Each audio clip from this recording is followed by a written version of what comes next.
क्या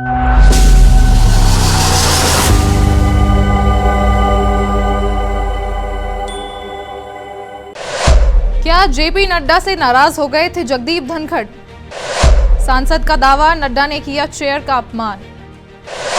उपराष्ट्रपति के इस्तीफे पर जेपी नड्डा ने दे दिया जवाब।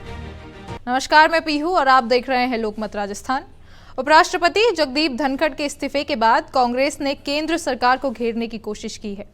कांग्रेस महासचिव जयराम रमेश ने बैठक में सदन के नेता जेपी नड्डा और संसदीय कार्य मंत्री किरेन रिजिजू के शामिल होने को लेकर सवाल उठाया था। इस मामले पर भाजपा के राष्ट्रीय अध्यक्ष नड्डा की प्रतिक्रिया आ गई है। वहीं कांग्रेस के आरोपों का जवाब भी दे दिया है। नड्डा ने बैठक में शामिल न होने का कारण बताते हुए कहा कि वे संसदीय कार्यों में व्यस्त थे। जेपी नड्डा ने कहा, किरेन रिजिजू और मैं उपराष्ट्रपति की बुलाई गई 4:30 बजे वाली बैठक में हिस्सा नहीं ले पाए क्योंकि हम किसी अन्य महत्वपूर्ण संसदीय कार्य में व्यस्त हो गए थे। इसको लेकर उपराष्ट्रपति के दफ्तर को सूचना दे दी गई थी। इसके अलावा मैंने राज्यसभा में जो बात कही, जो मैं बोल रहा हूँ वही ऑन रिकॉर्ड जाएगा। यह विपक्ष की टोका टोकी करने वाली सांसदों के लिए थी, न कि चेयर के लिए। दरअसल सदन की कार्यवाही के बीच 4:30 बजे बिजनेस एडवाइजरी कमेटी की दूसरी मीटिंग हुई थी। इसमें सत्ता पक्ष की तरफ से सूचना और प्रसारण राज्य मंत्री एल मुरुगन शामिल हुए थे।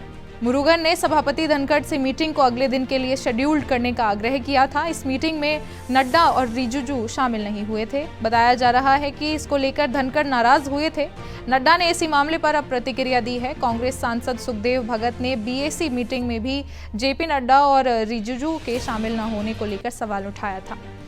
एएनआई की रिपोर्ट के मुताबिक उन्होंने उपराष्ट्रपति जगदीप धनखड़ को लेकर कहा कि इस्तीफे की पटकथा पहले ही लिखी जा चुकी थी। भगत ने कहा, सदन में जेपी नड्डा ने कहा था कि मेरे शब्द रिकॉर्ड में दर्ज होंगे। यह सीधे तौर पर चेयर का अपमान है। वहीं भाजपा उपराष्ट्रपति पद के लिए ऐसे शख्स की तलाश में होगी जिसे संवैधानिक जिम्मेदारियां संभालने का तजुर्बा हो। पार्टी अपने भविष्य के एजेंडे को ध्यान में रखकर ही किसी का नाम आगे करेगी। वह 2029 के लोकसभा चुनाव को लेकर भी विचार करेगी जिसे संवैधानिक जिम्मेदारियां संभालने का तजुर्बा हो। पार्टी अपने भविष्य के एजेंडे को ध्यान में रखकर ही किसी का नाम आगे करेगी। वह 2029 के लोकसभा चुनाव को लेकर भी विचार करेगी।